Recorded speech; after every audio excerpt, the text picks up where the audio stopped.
There's a question I want you to sit with for a minute. And I mean, really sit with it. Not the quick answer, not the noble one, the real one.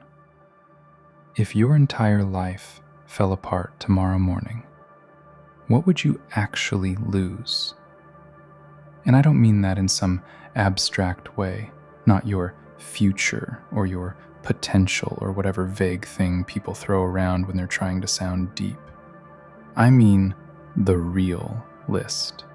The car you drive, the apartment you sleep in, the woman who's lying next to you right now, the trip you've been planning for months, the way your parents look at you when you tell them what you're working on.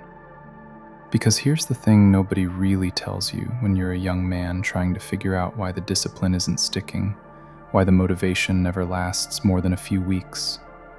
It's not that you lack drive. It's that you've never let yourself feel what you'd actually lose. For years, I thought motivation was supposed to come from up here, from some inspiring vision of who I wanted to become one day. This clean version of my future where I was finally living right. And I'd watch the videos, read the books, set the goals, write them on a piece of paper, all of it. And nothing ever stuck longer than a couple of weeks. Because dreams in your head don't have any weight to them, man. They're light. They float around. They feel good for an afternoon and then they evaporate the second real life shows up. What actually moves you? What makes you wake up at 5 a.m. when every part of your body is telling you to go back to sleep? What makes you send the 100th application after 99 of them got ignored? Isn't some shiny image of the future. It's the quiet terror of what's already in your life slipping through your fingers. And most men never let themselves feel that until it's already happening to them. There's a phrase you hear thrown around constantly, especially when men are trying to talk themselves into taking some big risk. I've got nothing to lose. And I used to say it too, standing in front of the mirror at 23, broke and lost, telling myself I had nothing to lose. Because somehow that was supposed to make me brave. But it's a lie. It might be one of the biggest lies you'll tell yourself as a young man. Because the truth is, you have everything to lose. You just haven't bothered to count it yet. You have your 20s, which sounds like an obvious thing to say, but think about what that actually means. Every decision you're making right now is laying the foundation for the next 40 years of your life. And you only get to make those decisions once. You have your health, which is the best it'll ever be in your entire life, whether you appreciate that or not. You have a body that recovers from anything you throw at it. You have a brain that can still learn faster than it ever will again. You have your parents who are still here, still watching, still hoping you become the man they raised you to be. You have time, and that's the most expensive thing in the universe. Even though it never feels that way when you're scrolling through your phone at 1 a.m, wondering where another night went. The phrase "nothing to lose" is what broken men say to make themselves feel okay about not trying. It sounds tough, but it's actually the softest thing you can tell yourself. The honest version of that thought, the version that actually moves you, is, I have everything to lose. And that's exactly why I have to move now. Say that out loud, just once, and feel the difference. The first version makes you numb. The second one makes you stand up. The first one is a shrug. The second one is a fist. And if you've been wondering why nothing in your life has been catching fire lately, ask yourself which version you've been telling yourself for the last year, because the language you use about your own life shapes the way you walk through it. There's a difference between what you want and what you'd fight to keep, and most men confuse the two their entire lives. What you want is a fantasy, The dream house, the bank account, the body, the respect, the version of you that walks into a room and people turn to look. It lives in your head and it costs you absolutely nothing to imagine. You can sit in your car after work and dream that whole life up in 20 minutes, and nothing in the real world will move an inch because of it. What you'd fight to keep is something else entirely. It's already in your hand. It's the relationship you have right now with a woman who chose you when you weren't even fully formed, when you didn't have any of the things you say you're working for. It's the friendships you've built since you were a teenager that would take 10 years to rebuild if you blew them up tomorrow with one bad decision. It's the reputation you have in the small circle of people who actually know your name and have watched you grow. It's your peace of mind on a Sunday afternoon. It's the feeling of being in your own apartment, your own life, your own skin, knowing nobody can take that away from you yet. The reason this difference matters is because dreams don't pull you forward as hard as you think they will. Stakes do. The man working 16-hour days isn't doing it for some future version of himself in a glass office somewhere.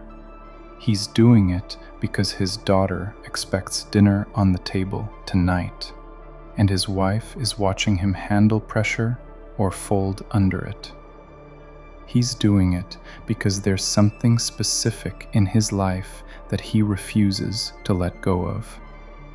And that refusal is stronger than any vision board you'll ever make. If you can't name the thing you'd refuse to let go of, that's your real problem. Not your discipline, not your routine, not your morning habits. You don't know what you'd lose because you've never let yourself imagine actually losing it. And until you do that, until you sit with the exact picture of your life falling apart and feel it in your chest, you're going to keep wondering why you can't seem to push as hard as the guys around you who somehow do. So let me tell you how to actually use this, because vague thinking is what's been keeping you stuck. Tonight, sit down somewhere alone. No phone, no music, just you. And make a list, a real one. Not a vision board list of things you want one day. A list of everything in your life right now that if you woke up tomorrow morning and it was gone, would absolutely gut you. The car you spent 2 years saving for. Write it down. The woman who calls you her man. The one who picked you when you had half of what you've got now. Write her name. The trip the two of you have been planning for months. The one you'd have to call her about and cancel if things fall apart. Write that down too. The ring you bought, even if you haven't given it to her yet, sitting somewhere quietly, waiting for the right moment. Put that on the list. Your apartment, the first place you ever paid rent on with your own money.